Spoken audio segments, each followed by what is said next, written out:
جہالت اتنی پیک پہ تھی، اتنی زیادہ، مطلب وہ نہیں چاہتے تھے کہ لوگ ان کے کانسیپٹس کو رانگ پروف کریں یا لوگ کوئی کویسچن ریز کریں، اسی لیے انہوں نے لائبریریز اور یونیورسٹیز کو ختم کیا۔ تو جب اس بچے کی یہ بات سنی گئی تو اس کو کہا گیا کہ تمہاری جرت کیسی ہوئی کہ تم نے ہمیں جو ہے تو وہ ریجیکٹ کیا، تمہاری مجال کیسے ہوئی کہ تم نے ہمیں چیلنج کیا، تو اس کو قتل کر دیا گیا تھا۔ تو یہ تھی اس دور کی جو ڈارک ایرا کی جو ایکسٹریمزم تھی، وہ اس حد تک تھی کہ اتنا، مطلب اتنی چیزوں کو بھی برداشت نہیں کیا جاتا تھا۔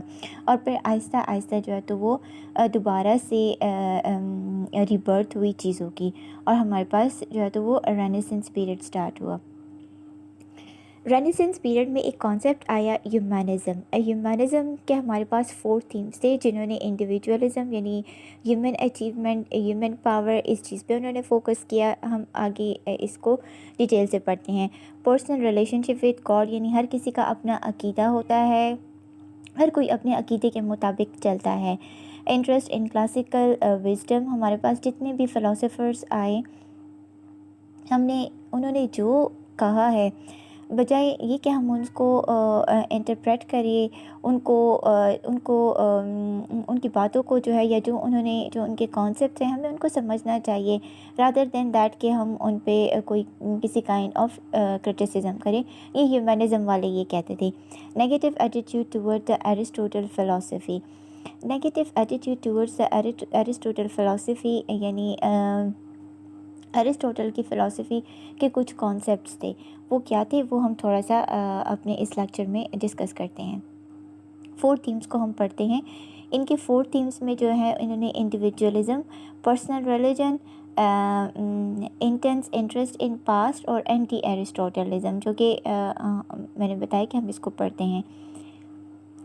انڈیویجولزم یعنی ہیومنزم والے جو تھے وہ کہتے تھے، ان کا بہت زیادہ جو کنسرن تھا وہ ہیومن پوٹینشیل اور ہیومن اچیومنٹ پہ تھا، کہ مطلب ہمیں ہیومنس کو اسٹڈی کرنا چاہیے on the basis of their achievement, on the basis of their goals. ایک انسان کی طاقت کیا ہے، ایک انسان کی پوٹینشیل کیا ہے، کتنا وہ اچیو کر سکتا ہے، وہ کیا اچیو کر سکتا ہے، ہمیں اس چیز پر فوکس کرنا چاہیے۔ یہ ہیومنزم والوں کا کانسیپٹ تھا۔ وہ کہتے تھے پرسنل ریلیجن کے بارے میں یا پرسنل ریلیشن وتھ گاڈ کے بارے میں ان کا یہ ماننا تھا کہ ہر انسان کا جو ہے وہ ایک اپنا ہی ایک عقیدہ ہوتا ہے، اور اپنی ایک پوٹینشیل ہوتی ہے، چاہے وہ پوٹینشیل زیادہ ہو یا کم، اور وہ مطلب اس کے عقائد جیسے بھی ہوں، ہمیں یعنی ان کا یہ کہنا تھا کہ ایک فری ول ہونی چاہیے ہر انسان کے پاس، ہر انسان کو آزادی دینی چاہیے کہ وہ جس طرح وہ زندگی گزارے، ہر انسان کے پاس اپنے عقائد کے مطابق ایک فری ول ہونی چاہیے۔ یہ ہیومنزم والوں کی یہ جو ہے یہ فلاسفی تھی۔ Intense interest in the past, وہ کہتے تھے کہ یعنی جتنے فلاسفرز، اینشنٹ فلاسفرز گزرے ہیں جن کو ہم نے ریڈ کیا ہے، تو ہم نے ان سے کچھ اچھا لیسن کنکلوڈ کرنا چاہیے، بجائے یہ کہ ہم ان کو کسی بیسس پر جو ہے تو وہ انٹرپریٹ کریں یا نیگیٹیولی ان کے بارے میں کچھ کرٹیسزم کریں۔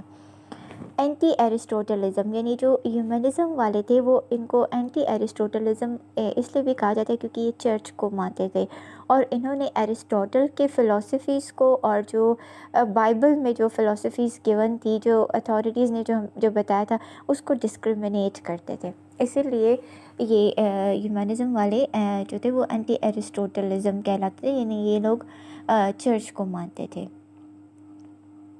That were the 4 main themes of the humanism۔ یہ رینائسنس میں ایک کانسیپٹ ایڈ ہوا تھا۔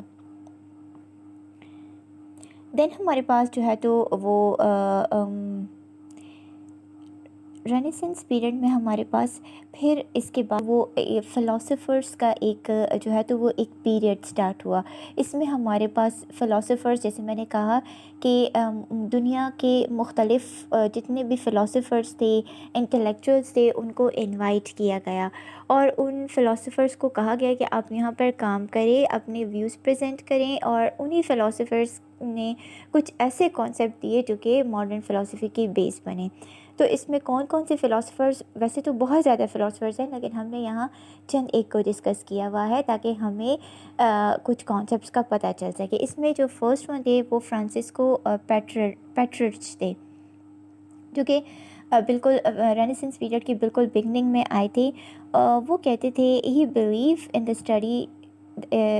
believed that we should study the work of the humans and not to be interpreted by the others. ہمیں ہیومنس کی potential پہ کام کرنا چاہیے، ان کے گولز پہ کام کرنا چاہیے. یعنی وہ کہتے تھے کہ ہمیں جو ہے تو وہ ان کے کام کی بیسس پر ان کو جو ہے تو وہ یعنی امپورٹنس دینی چاہیے، رادر دین دیٹ کہ ہم ان کو کسی بھی بیسس پر کسی ایک بات کی وجہ سے ہم ان کو انٹرپریٹ کریں یا ہم ان کو ڈسکریمنیٹ کریں. ہمیں لوگوں کو ان کے کام کی وجہ سے ان کے کام کو جاننا چاہیے، ان کے گولز کو جاننا چاہیے، بجائے کہ ہم ان میں کسی قسم کی ڈسکرمنیشن کریں. یعنی جیسے کہ نیکسٹ پوائنٹ میں نے بتایا کہ ریلیجن کے بیسس پر ہمیں لوگوں کو ڈسکرمنیٹ نہیں کرنا چاہیے.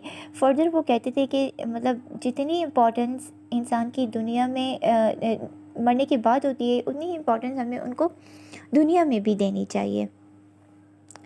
یہ جو پیٹررچ تھے انہوں نے کوئی نیو فلاسفی تو ڈیولپ نہیں کی تھی، لیکن کیونکہ یہ ہمارے پاس رینیسنس پیریڈ میں آئے تھے تو جو اس پیریڈ سے پہلے جو ڈس آرگنائزڈ ہو گئی تھی چیزیں، جو کہ مذہب سے دوری تھی، جو کہ ریلیجیس پریکٹسز سے جو دوری تھی، اور جو چیزیں ہمارے پاس مس پلیس ہو گئی تھی، تو ان ساری چیزوں کو انہوں نے ان لائن کرنا سٹارٹ کیا. That opens the door for the other philosophers and the other individuals.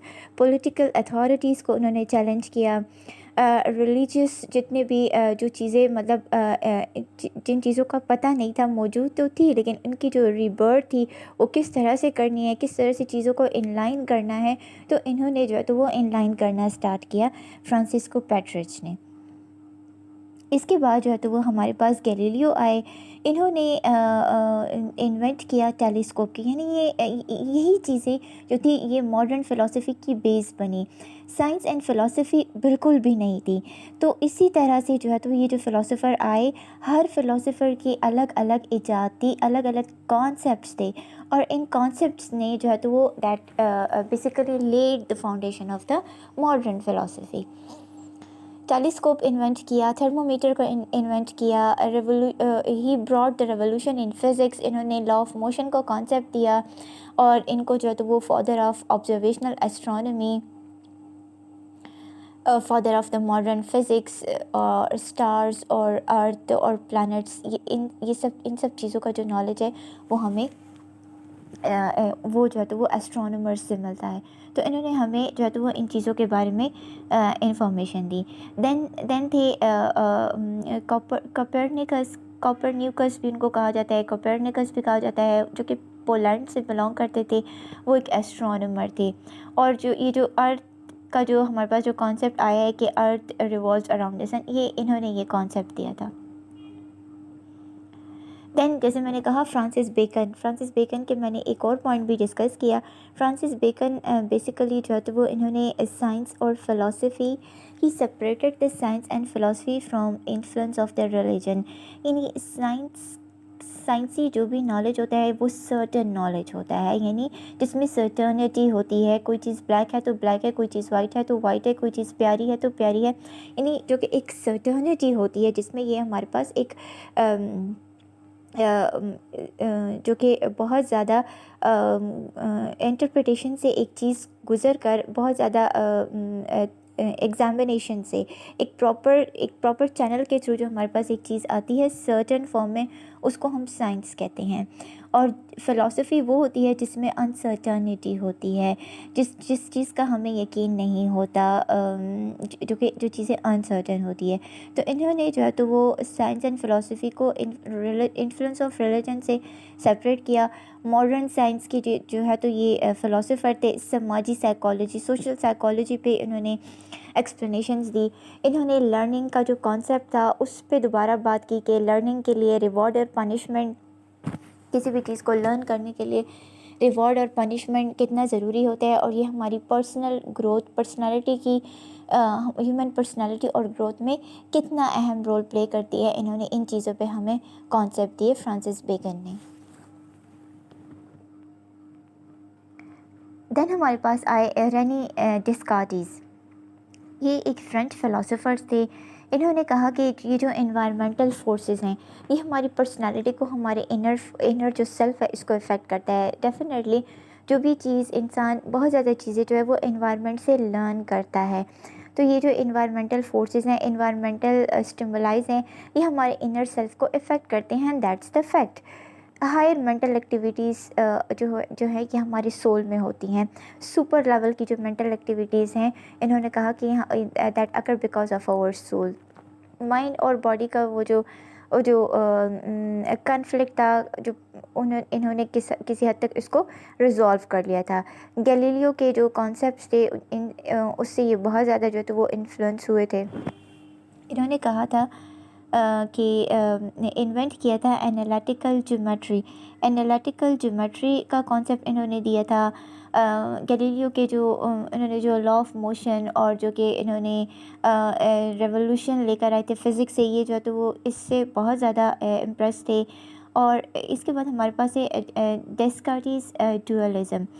انہوں نے کہا تھا کہ جو ہمارا جو مائنڈ ہے، مائنڈ باڈی کو انفلوئنس کرتا ہے، اور جو ہماری باڈی ہے وہ ہمارے مائنڈ کو پر اس کا اثر ہوتا ہے۔ ڈیفینیٹلی کبھی کبھار جو ہمارے سائیکولوجیکل پرابلمس ہوتے ہیں وہ ہماری باڈی کو افیکٹ کرتے ہیں، اور کبھی کبھار ہماری جو میڈیکل پرابلمس ہوتے ہیں وہ ہماری سائیکولوجیکل ایشوز کو بھی لیڈ کرتے ہیں۔ تو یہ اس طرح سے انہوں نے کہا تھا، he believe that there are two kinds of substances. Matter جو ہے وہ ہماری آل اوور جو ہے تو وہ دیٹ از اسپیشلی ایکسٹینڈڈ، جو کہ آل اوور جو ہماری باڈی ہے اس میں ایکسٹینڈ ہوا ہے، اور جو مائنڈ ہے وہ اس کی جو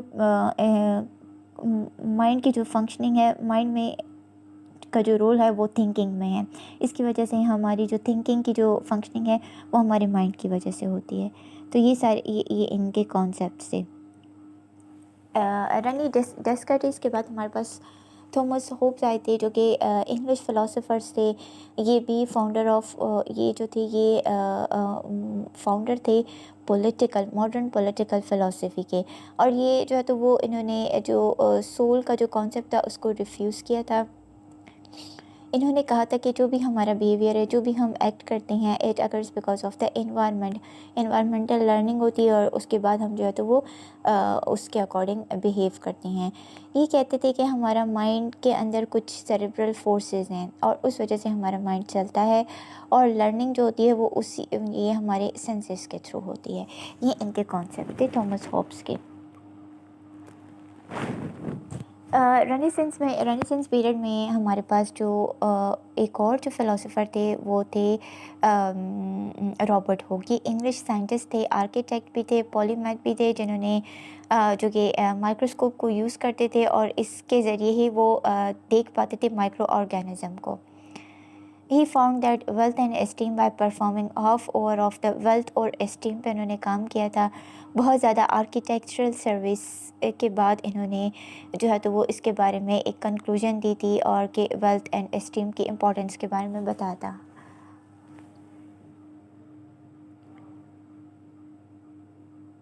دین ہمارے پاس تھے جان لاکی۔ یہ ایک انگلش فلاسفر اور فزیشین تھے، اور جتنے بھی فلاسفر تھے یہ ان میں سے ایک انفلوئنشیل تھنکر تھے۔ آزادانہ خیال کے مالک تھے۔ He is known as the father of liberalism. یہ ان کا یہ ماننا تھا، مطلب یہ ہمارے پاس کچھ فلاسفر انسٹنکٹس پہ بلیو کرتے تھے، یعنی جو نیچرل ایبلٹیز ہوتی ہیں، کہ جو گفٹڈ چیزیں ہوتی ہیں، گاڈ گفٹڈ، یہ اس چیز کو نہیں مانتے تھے۔ ان کا کہنا تھا کہ مائنڈ جو ہے یہ برتھ کے ٹائم پہ بالکل ایک بلینک کی طرح ہوتا ہے، اور جو مائنڈ ہوتا ہے یہ بالکل ایک بلینک فارم میں ہوتا ہے، اور ہم جو چیزیں لیتے ہیں یہ ہم انوائرمنٹ سے لیتے ہیں۔ انوائرمنٹ سے لینے کے بعد یہ ہمارے سینسیشن کو جو بھی ہماری، یعنی ہم 5 سینسز کے تھرو جو ہے تو وہ انوائرمنٹ سے چیزیں لیتے ہیں جو کہ ہماری سینسیشن کو ایک میننگ دیتی ہے، اور یہ میننگ جو ہے یہ ہماری پرسیپشن بناتی ہے، اور جو پرسیپشن ہوتے ہیں وہ ہمارے آئیڈیاز بناتے ہیں، اور یہی آئیڈیاز جو آتے ہیں یہ ہماری میموری کے ساتھ لنکڈ ہوتے ہیں، اور اسی طرح جو ہے تو وہ انسان کا جو نالج ہے اسی طرح سے بنتا ہے۔ تو یہ ان کا یہ کانسیپٹ تھا۔ ڈیوڈ ہیوم، انہوں نے بھی جو ہے تو وہ سول کا جو کانسیپٹ تھا اس کو ریفیوز کیا۔ انہوں نے کہا didn't believe on God and the religion, focused on observational method. جتنی بھی ہیومن ایکسپیرینسز ہیں وہ 5 سینسز کی بیسس پر ہوتے ہیں، that is observation, perception, memory and thinking اس فارم۔ جتنی بھی جو ہماری آبزرویشن ہے، پرسیپشن ہے، میموری ہے، تھنکنگ ہے، یہ سیلف انٹروسپیکشن کے تھرو ڈیولپ ہوتی ہے جب ہم سیلف انالیسس کرتے ہیں۔ آگسٹ کامٹے تھا، یہ ایک فرینچ فلاسفر اور رائٹر تھا۔ یہ ریالٹی پہ بلیو کرتا تھا۔ ان کا ماننا تھا کہ that reality it helps us to observe and perceive through sensation. He formulated a doctrine of positivism. ان کو پازیٹیوزم کا ایک ہمارے پاس ایک میں کہوں گی کہ ایک فلاسفی تھی۔ He is often regarded as the first philosopher of the science in the modern sense, of modern sense میں یہ جو تھے یہ ہمارے پاس ایک فرسٹ فلاسفر تھے۔ ایمینل کانٹ جو تھا یہ جرمن فلاسفر اور تھنکر تھا۔ ان کا جو کمپریہنسو ورک تھا وہ ایپسٹمولوجی میں، میٹا فزکس میں، ایتھکس میں اور ایستھیٹکس میں تھا۔ Aesthetic sense of beauty, metaphysics میں جو ہے تو وہ کچھ فزیکل کانسیپٹ، فزکس کے ریلیٹڈ کانسیپٹ ہوتے ہیں۔ Ethics about the morals, theory epistemology it's a theory of the knowledge. تو ان چیزوں کے بارے میں انہوں نے کمپریہنسو کام کیا۔ ایستھیٹک جو تھا it's the study of the beauty, یعنی جتنی بھی ایستھیٹک میں کہوں گی کہ یعنی ہم اپنے کپڑوں پر فوکس کرتے ہیں، اچھا پہنتے ہیں، اچھا کھاتے ہیں، گھر کی چیزوں کا خیال رکھتے ہیں، تو یہ ساری ایستھیٹکس میں یہ ساری چیزیں آتی ہیں، اپنے آپ کا خیال رکھنا اور بیوٹی، تو یہ ساری جو ہے تو وہ اسٹڈی آف دا بیوٹی ہے۔ اور اس کمپریہنسو ورک کی وجہ سے he was the most influential figure in the modern philosophy. He believes on the God and the universe that is powerful. So that was all about the philosophers and the concept of the Renaissance period۔ جو ہمارا جو آج کا جو content تھا وہ ہم نے کور کر لیا۔ رینیسنس کا پیریڈ کے بارے میں ہم نے پڑھا، ہیومنزم کے کانسیپٹ کے بارے میں پڑھا کہ جب چیزیں علوم اور فنون کی طرف لوگوں کا جب رجحان بڑھنے لگا، جب مشینوں کا استعمال ہونے لگا، تو یہ ساری چیزیں مطلب چیلنجنگ تھی چرچ اتھارٹیز کے لیے، کیونکہ وہ جس طرح سے چاہتے تھے اس طرح سے نہیں ہوا۔